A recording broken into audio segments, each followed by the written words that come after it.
Words and Henry Miller. It is a pity that some publisher cannot take his courage in his hands and reissue Tropic of Cancer.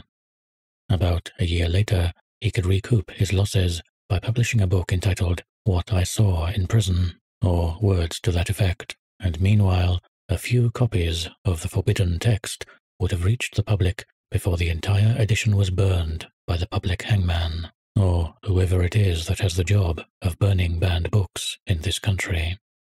As it is, Tropic of Cancer must be one of the rarest of contemporary books, though it is said that a pirated edition was circulating in America 2 or 3 years ago, and even Black Spring is not easily procurable. Fragments of Henry Miller's writings are printed all over the place, while the parts that are worth anything remain inaccessible.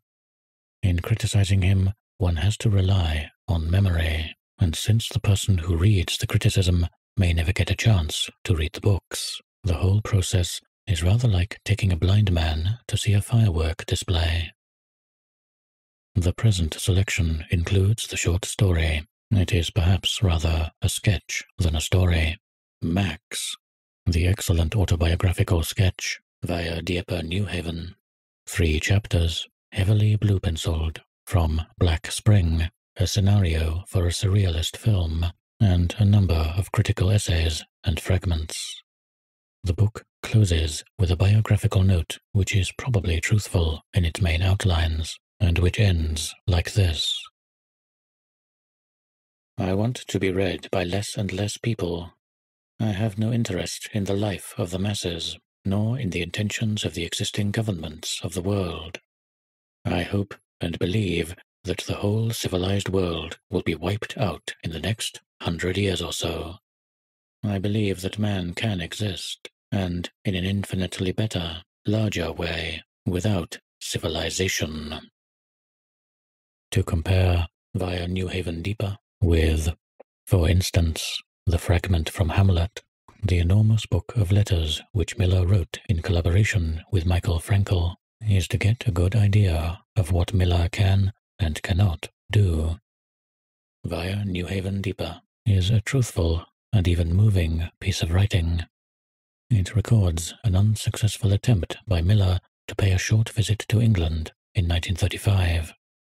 The immigration officials nosed out the fact that he had very little money in his pockets, and he was promptly clapped into a police court cell and sent back across the channel on the following day, the whole thing being done with the maximum of stupidity and offensiveness. The only person who showed a spark of decency in the whole affair was the simple police constable who had to guard Miller through the night.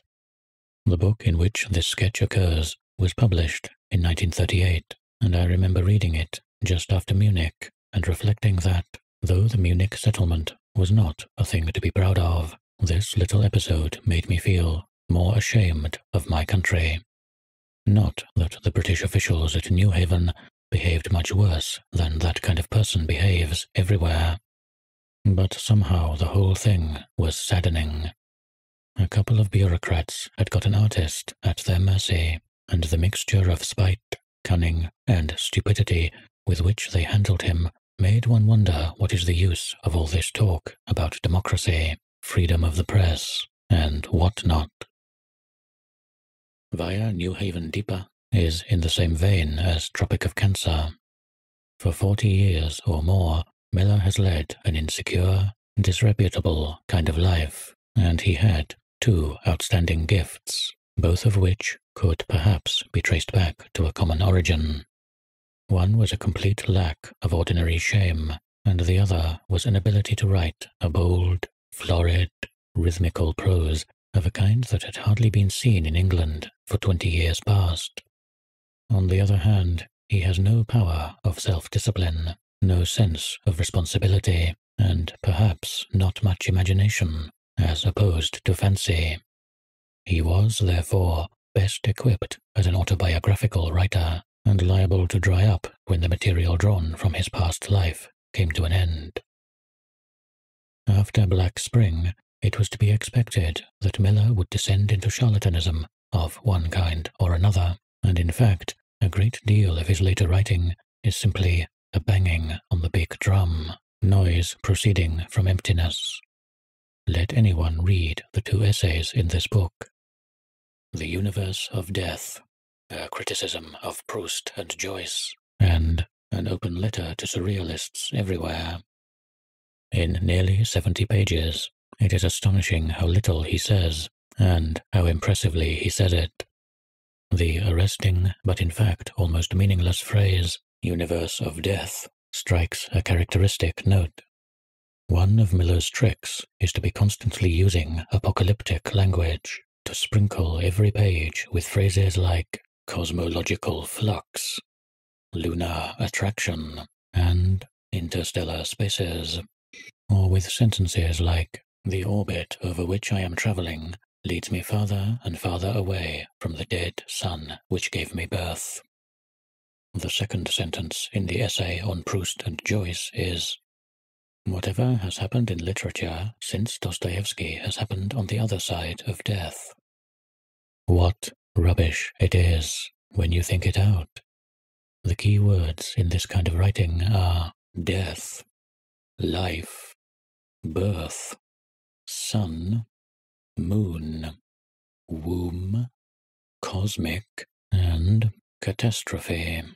And by free use of them, the most banal statement can be made to sound picturesque, while what is outright meaningless can be given an air of mystery and profundity.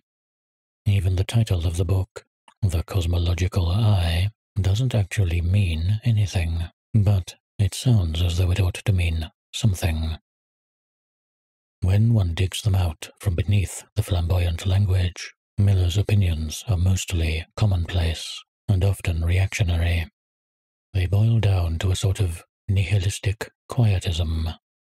He disclaims interest in politics. At the beginning of this book, he announces that he has become a god, and is absolutely indifferent to the fate of the world. But, in fact, he is constantly making political pronouncements, including flimsy racial generalizations about the French soul, the German soul, etc. He is an extreme pacifist, and on the other hand has a yearning for violence, provided that it is happening somewhere else, thinks life wonderful, but hopes and expects to see everything blown to pieces before long, and talks a good deal about great men and aristocrats of the spirit. He refuses to bother about the difference between fascism and communism, because society is made up of individuals. This has come to be a familiar attitude nowadays, and it would be a respectable one if it were carried to its logical conclusion, which would mean remaining passive in the face of war, revolution, fascism, or anything else. Actually, those who talk in the same vein as Miller always take care to stay inside bourgeois democratic society, making use of its protection while disclaiming responsibility for it. On the other hand, when a real choice has to be made, the quietest attitude never seems to survive. At bottom, Miller's outlook is that of a simple individualist who recognizes no obligations to anyone else, at any rate, no obligations to society as a whole, and does not even feel the need to be consistent in his opinions. Much of his later work is merely a statement of this fact in more resounding words. As long as Miller was simply an outcast and a vagabond, having unpleasant experiences with policemen, landladies, wives, duns, whores, editors, and such like, his irresponsible attitude did no harm.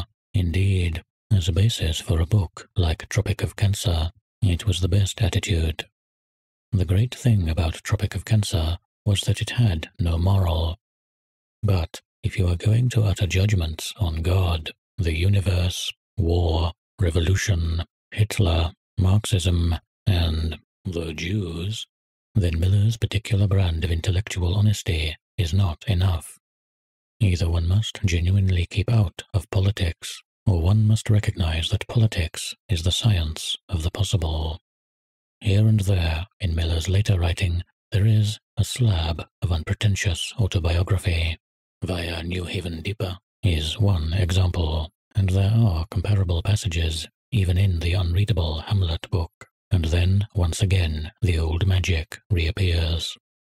Miller's real gift is his power of describing the underside of life, but probably he needs misfortune to prod him into using it. However, it seems that his life in California during the past 5 or 6 years has not been all jam, and perhaps one of these days he will stop writing empty sentences about death and the universe and revert to the things that he is really fitted to do. But he must give up being God, because the only book that God ever wrote was the Old Testament. Meanwhile, this selection will give new readers a not too misleading impression of Miller's work. But as it was found possible to print 3 chapters of Black Spring, with asterisks here and there, it was a pity not to do the same with Tropic of Cancer, parts of which are not markedly obscene and could easily be made presentable with an occasional row of dots in the right places.